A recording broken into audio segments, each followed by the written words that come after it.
మీరు వెళ్ళి కావలించుకుని వచ్చారే, ఎవరతను? వినిపించలేదా మిమ్మల్ని అడిగేది? అయితే నువ్వు గమనించలేదా మేం విని కూడా విన్నట్టు వదిలేశామని?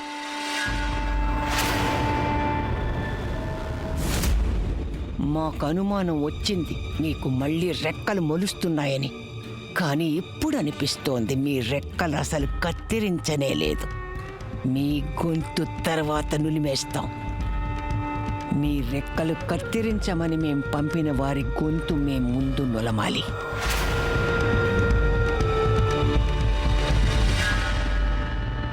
ఎవరు వచ్చింది దీన్ని ఎగరేసుకుపోవాలనుకున్నది? దానికి సమాధానం కేవలం ఒక్క వ్యక్తి మాత్రమే ఇవ్వగలడు.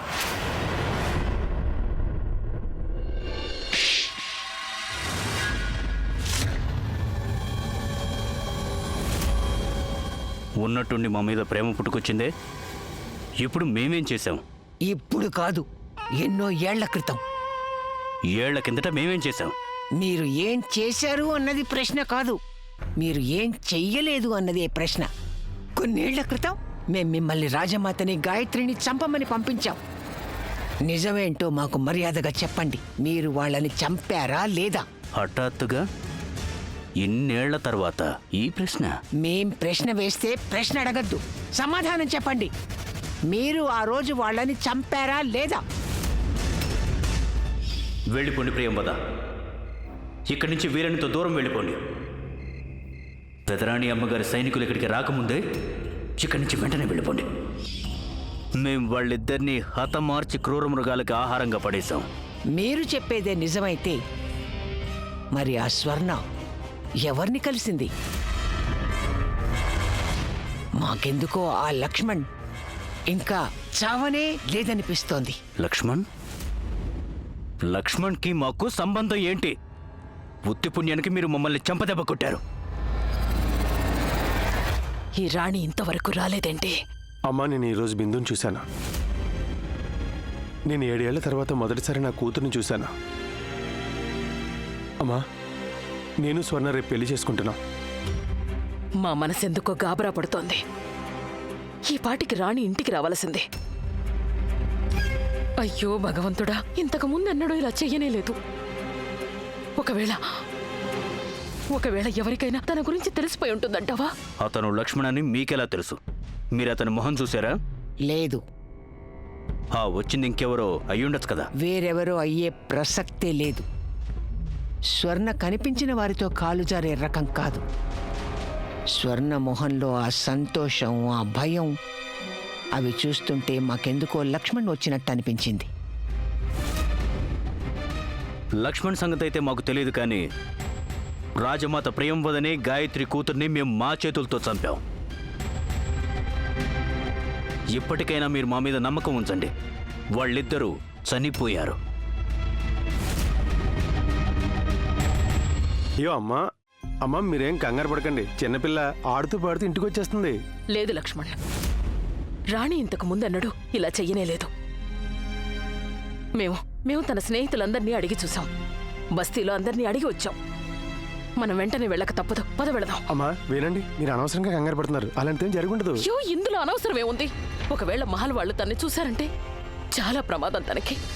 అమ్మా, మీరు ఇలా కూర్చోండి, తమాయించుకోండి. అమ్మ, మహల్లో తన అందరూ చూస్తారు కానీ ఎవరు గుర్తుపట్టరు.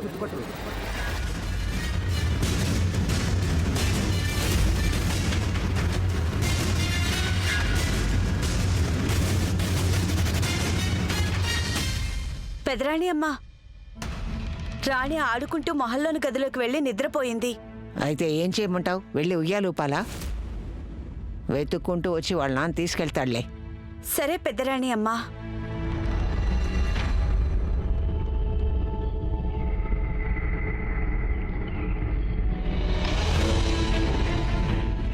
స్వర్ణని కలిసిన మనిషి ఎవరో మేం తప్పక కనిపెడతాం.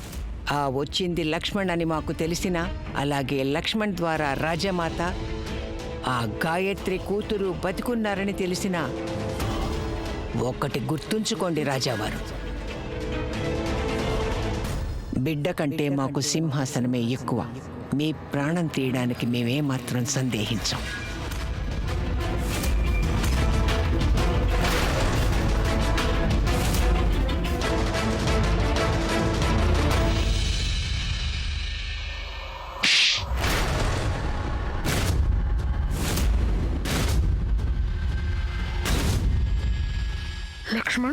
మహల్కి వెళుతుందని నీకు ముందే తెలిసినప్పటికీ నువ్వు తన్ని వెళ్ళనిచ్చావా? అమ్మా తను నాకు చెప్పకుండానే మహల్లోకి వెళ్తూ ఉండేది. ఒకవేళ తను ఆపితే ప్రమాదమేమో. ప్రమాదమా? రాణి ఇప్పుడే ప్రమాదంలో పడుతుంది లక్ష్మణ్. నీ తెలివి తక్కువతనం వల్ల. ఒకవేళ మా మనవరాలికి ఏదైనా జరిగిందో నువ్వు బాగా గుర్తుపెట్టుకో. మేము నిన్ను ఎప్పటికీ విడిచిపెట్టాం. మేము నిన్ను విడిచిపెట్టావు లక్ష్మణ్.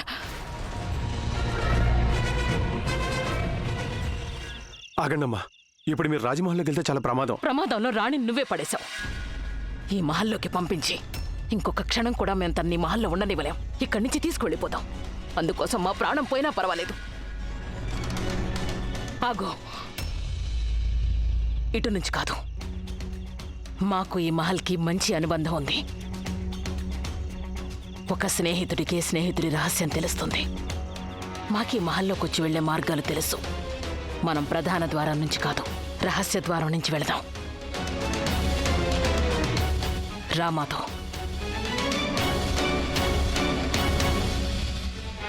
ప్రతి పిల్లాడు కోరేది అతను పెద్దయ్యాక తన తల్లికి తండ్రికి కూడా మంచి పేరు తీసుకురావాలని. ఆహా, అందుకనేనా అభిలాష ఏమిటంటే నేను పెద్దయ్యాక అవుదామనుకుంటున్నాను నేను సమోసానవుతాను. నేతిలో వేయించిన స్పెషల్ సమోసా. క్లాస్ రూమ్లో ఇదే వ్యాసం వినిపిస్తావా? అప్పుడు అక్కడ కూడా నీకు లడ్డూలే ఇస్తారు. తిండిపోతు విధవా. నీకు స్కూల్లో పాఠాలు చెప్తున్న మాస్టరే రాజాకి కూడా పాఠాలు చెప్తున్నాడు. అడుగుతానని. తను పెద్దయ్యాక సమోసా కావాలనుకోవడం లేదు.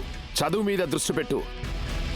అప్పుడే జీవితంలో ఏదైనా సాధిస్తావు. సమోసాల మీద దృష్టి పెట్టావంటే పెద్దయ్యాక నువ్వు కేవలం తిండిపోతుగానే మిగిలిపోతావు. అర్థమైందా? ఇందులో జీవన్ తప్పేమీ లేదు. తప్పంతా ఆ మాస్టర్ గారిదే. మా అబ్బాయి మీద అస్సలు శ్రద్ధ చూపిస్తున్నట్లేదు కదా జీవన్? తప్పంతా మాస్టర్ గారిదే. నీ కొడుకు చేసిన తప్పేం లేదు. తనకేం బాధ్యత లేదు. నువ్వు చెప్పాలనుకున్నది ఇదేగా. కాస్తైనా బాధ్యత ఉండాలి కదా నీ కొడుక్కి. చదువు సంధ్యల మీద దృష్టి పెడితే పెద్దయ్యాక ఏదైనా అవుతాడు. రాజా అన్నయ్య, మీ రాణి ఉందే తను మీ బాజా మోగించేసింది మళ్ళీ. నోరు మూయ్ జీవన్. ఈసారి తను మీ మొహం మీద కేక్ కాదు చెంపదెబ్బ కొట్టింది. చెంపదెబ్బ కాపు జీవన్. వేసుకో చెడ్డి మీద చెడ్డి. నోరు మూస్తావా లేదా? నీ నోట్లో గడ్డి వేసుకో చెడ్డి మీద చెడ్డి. ఆడదమా కబడ్డీ చెడ్డి మీద చెడ్డి. చిరిగిపోయింది చెడ్డి. చెడ్డి మీద చెడ్డి.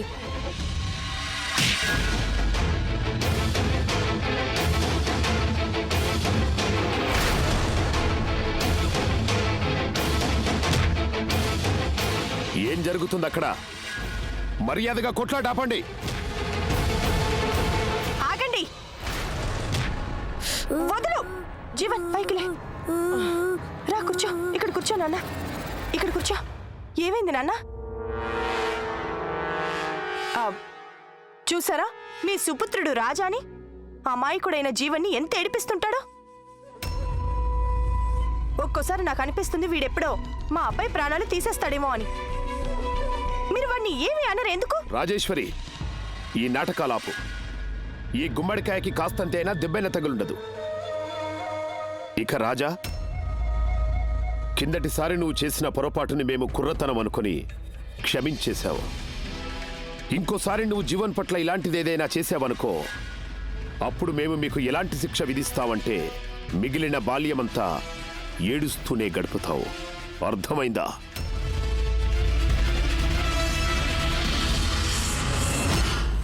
రాజా బాజా,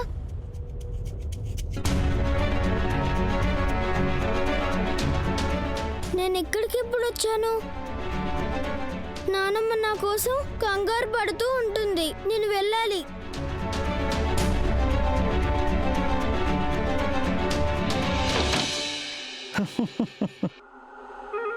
మా ఈ కళ్ళు ఇంతకన్నా ఘోర పరాజయాల్ని చూశాయి, మరెన్నో విజయాల్ని కూడా చూశాయి.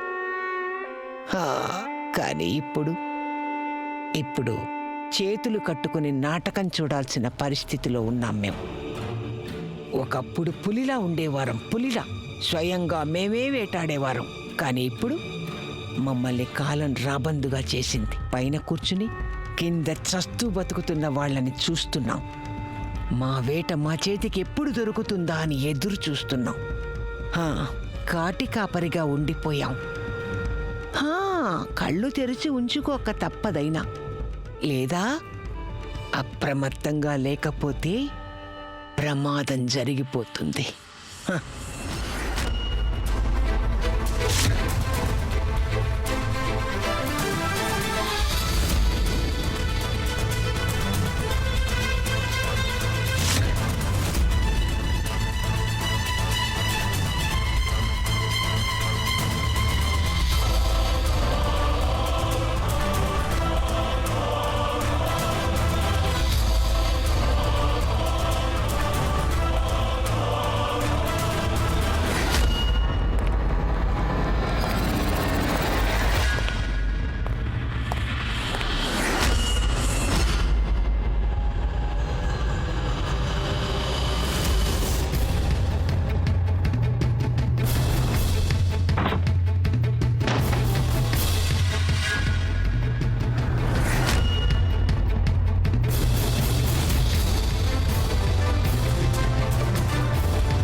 ఎక్కడేం పెట్టారో అర్థమే కావడం లేదు.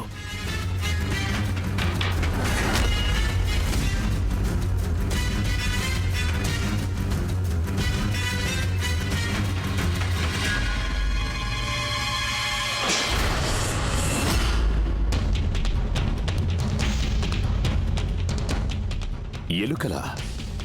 పెదరాణి అమ్మ ఇంత చెత్త ఎందుకు చేర్చారో మాకు అర్థమే కావడం లేదు. జుమన్, జుమన్, జుమన్,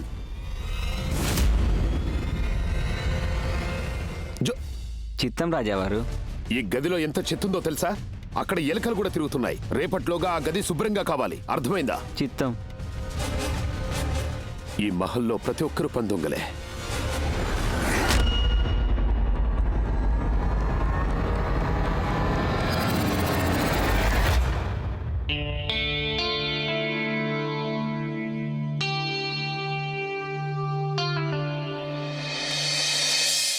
పిల్లల ఆలస్యం కాస్త చేసినా ఎక్కువైనా తిట్లయితే తప్పవు. ఇంకాస్త ఆలస్యం అయితే ఏంటడా? ఈరోజు నేను రాజాబాజాతో మాట్లాడి తీరుతాను. ఈ రాజాబాజాకి అసలేమీ తెలీదు. అందుకే కోపంలో స్నేహం వదులుకున్నాడు. కానీ నాకు బుద్ధిందిగా,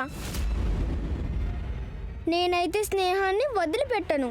చాలా పెద్ద పెద్ద మాటలు మాట్లాడుతోందే చిట్టెలుక. వదిలిపెట్టనంటుందే. నువ్వు ఇంతవరకు ఇక్కడ ఏం చేస్తున్నావు చిట్టెలుక? ఉదయం జరిగింది సరిపోలేదా? పెద్దరాణి అమ్మ, కేవలం ఒక్కసారి రాజాబాజాని కలవనిస్తారా? ఏం చెప్పాలనుకున్నా ఉదయాన్నే చెప్పు. ఇప్పుడు రాజా పడుకునే సమయం. వెళతావా? మీ ఇంట్లో వాళ్ళని పిలవమంటావా? వద్దొద్దు, మీరు మా నాన్నమ్మని పిలిపించకండి. ఆవిడికి తెలిసిందంటే కొంపలు అంటుకుంటాయి. నేనే వెళ్తానులేండి.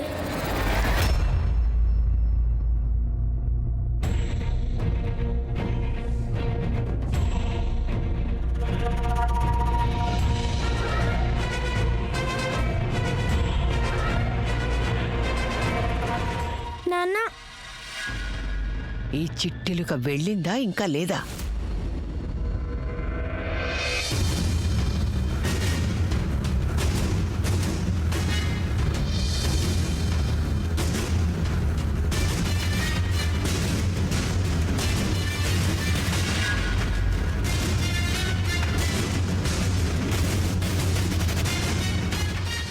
ఇంత రాత్రివేళ మీరు ఇక్కడేం చేస్తున్నారు? అయినా మా దారికి అడ్డం వచ్చే సాహసం మీరెలా చేశారు? మేము నీ దారికి కాదు, నువ్వే మా దారికి అడ్డొస్తున్నావు. అదెక్కడుంది? తనెవరు? అక్కడైతే ఎవరు లేరే.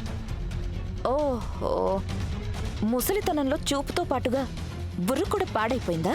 మేం రాణి గురించి మాట్లాడుతున్నామని మీకు బాగా తెలుసు. ఎందుకు పోనిచ్చారు దాన్ని?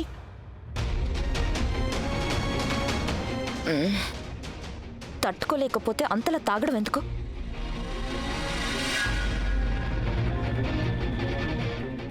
అయినా నీ పాపాలు నిన్ను నిద్రపోనివ్వవు. ఎప్పుడు చూసినా ఇక్కడ అక్కడ ఏవో కథలు అల్లుతూనే ఉంటావు. ఒకసారేమో మేమెక్కడికో పారిపోతున్నాం అంటావు, మరోసారి రాణి ఏదో అల్లరి చేసిందంటావు. నిజం చెప్పాలంటే అసలు సమస్య అంతా నీ బుర్రలోనే ఉంది. ఈ లోక కళ్యాణం ఆపేసి తీర్థయాత్రకు పోయి నీ పాపాలకు ప్రాయశ్చిత్తం చేసుకో. అక్కడ నీ చేతి కంటిన రక్తం కడుక్కోవచ్చు. మేం చెయ్యాల్సిన హత్య ఇంకొకటి మిగిలిందిలే. మా బుర్ర ఏమీ పాడైపోలేదు. బుర్ర ఇంకా పదునుగానే ఉంది. ఇక్కడేదో పెద్ద గొడవే జరుగుతోందని మాకు తెలుసు. అయితే ఆ గొడవ ఏంటన్నది మేం తెలుసుకుని తీరుతాం. చాలు, ఇంకా ఎదురు చూడడం మా వల్ల కాదు. మనం ఇక్కడి నుంచి వెంటనే వెళ్ళిపోవాలి. అమ్మా, చాలు, మేము నిర్ణయం చేసుకున్నాం. మేం వెళ్ళే తీరాలి. నువ్వు వచ్చినా సరే, రాకపోయినా సరే. అమ్మా, మిమ్మల్ని రాణిని ఒంటరిగా వెళ్ళనిస్తానని ఎలా అనుకున్నారు అసలు? నీకంత ప్రేమే ఉండుంటే నువ్వు రాణిని మహల్కి వెళ్ళనిచ్చేవాడివి కాదు. అమ్మా, మీరు నమ్మినా నమ్మకపోయినా నేను రాణిని మహల్కి వెళ్ళనివ్వడానికి కారణం కేవలం ఒక్కటే. ఇప్పుడు రాణి సురక్షితంగా ఉండాలంటే తను మహల్లోనే ఉండాలి.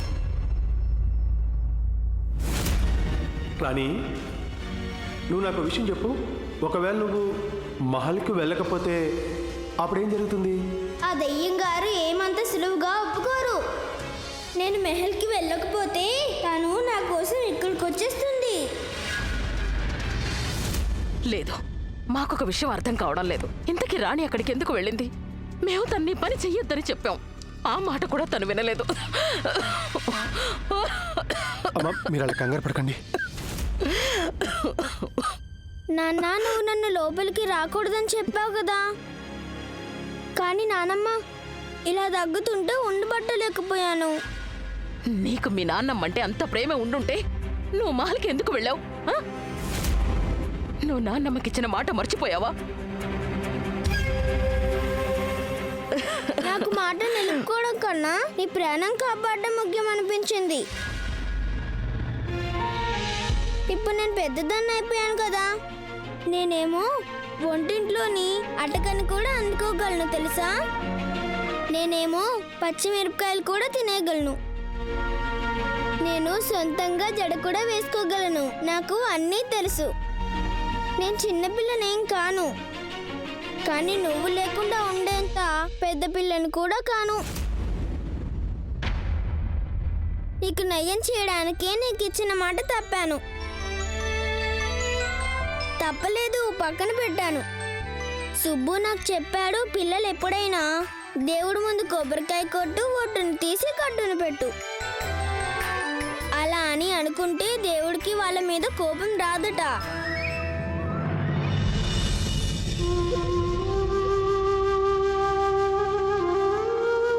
అచ్చం మీ అమ్మలాగే మాట్లాడుతున్నావు.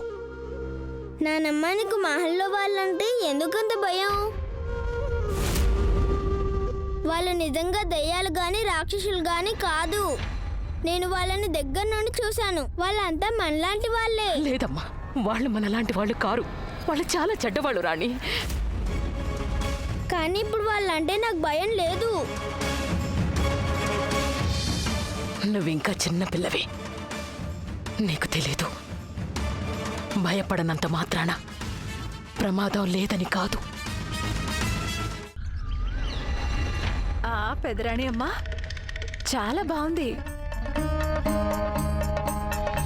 కానీ రెండు గొలుసులు ఒకేలా ఉన్నాయి. చూస్తుంటే వాడు మిమ్మల్ని మోసం చేసినట్టే ఉన్నాడు.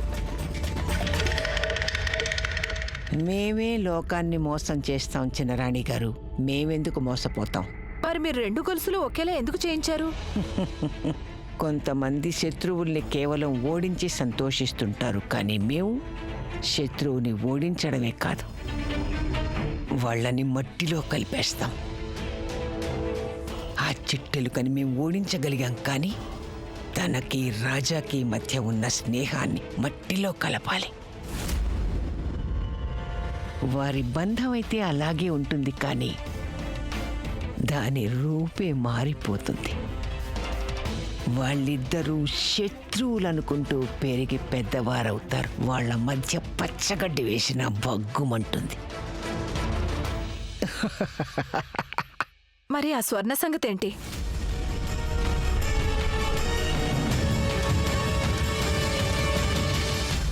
కొంగెప్పుడైనా చేపని వేటాడాలనుకుంటే కళ్ళు మూసుకుని జపం చేస్తూ కూర్చుంటుంది. అప్పుడు చేపే దాని నోటి దగ్గరికి వచ్చేస్తుంది.